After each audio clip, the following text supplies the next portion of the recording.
बहुत सारे लोग जो हैं वो थाने के नाम से ही डर जाते हैं और अक्सर जो लोग हैं वो यही समझते हैं कि थाने में एक दफ़ा चले जाएंगे तो वहाँ पर अच्छा खासा पुलिस वाले जो हैं वो बिला वजह तशद्दुद भी करते हैं, हरासा भी करते हैं और अब तो टॉर्चर की बहुत सारी वीडियोस भी जो हैं वो वायरल हो चुकी हैं। तो इसके ख़िलाफ़, टॉर्चर के इस खिलाफ, पुलिस की इस गुंडागर्दी के ख़िलाफ़ एक आम शख्स क्या कर सकता है?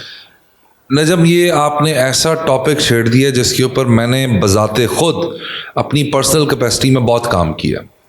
काम इस तरह किया है कि अभी रिसेंटली एक केस हुआ honourable Lahore high court Lahore में, एक हेबियस पिटिशन थी और यहाँ से आपकी ऑडियंस ज़्यादा वो उसको रिलेट कर पाएगी।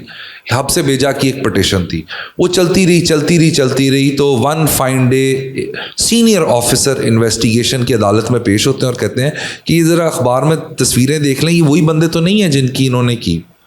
तो उन्होंने वो जब जिस खातून ने अपने बच्चों के लिए वो हेबियस पिटिशन फाइल की हुई थी अब से बेजा की, उसने देख के रोना डाल दिया कि वो पुलिस इनकाउंटर में मार दिए गए।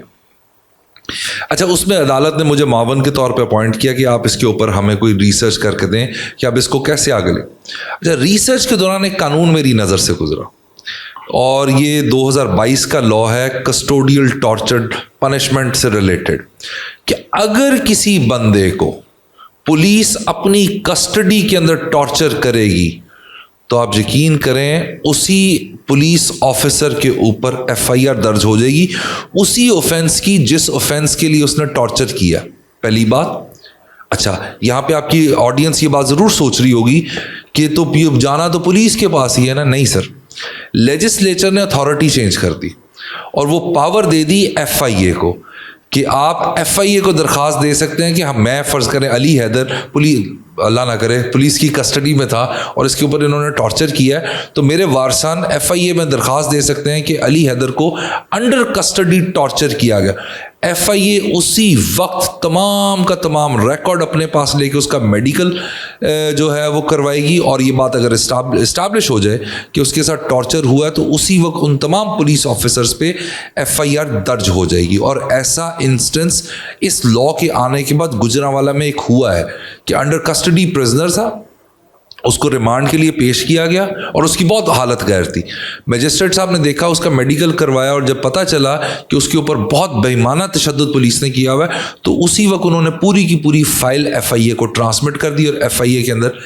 वो दर्ज हो गई। तो लिहाजा पुलिस के पास कोई इख्तियार नहीं है, क्योंकि कानून के मुताबिक अगर मैं आपको आइन का बताऊं तो आइन का आर्टिकल 14 कहता है डिग्निटी ऑफ अ मैन।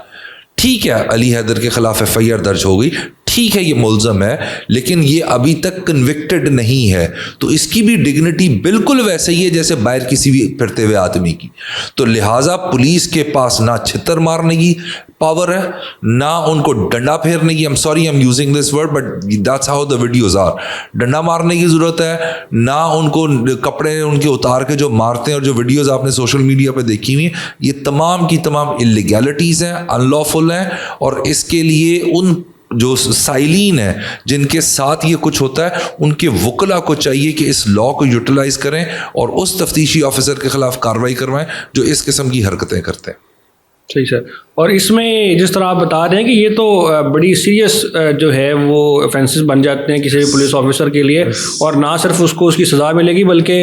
उसकी जो जॉब है वो भी उसके हाथ से निकल जाएगी। तो सबसे बड़ा इनके साथ जुल्म ये अपने साथ ये समझते हैं कि उनकी जॉब चली जाएगी। और सबसे बड़ी बात, इसी लॉ में प्रोवाइडेड देयर एंड देन उस ऑफिसर को सस्पेंड कर दिया जाएगा ताकि वो इस मुकदमे के साथ साथ किसी और मुकदमे को ना हाथ लगा सके और वो कहीं और भी अपॉइंट नहीं किया जाएगा टिल द डिसीजन और the pendency of the investigation, ताकि वो मैन्यूवर ना कर सके। ऑल्दो उन्होंने हिरार्की चेंज कर दी, एफआईए के पास जुरिस्डिक्शन दे दी, तो ये तमाम वकला को भी चाहिए इस लॉ को पढ़े।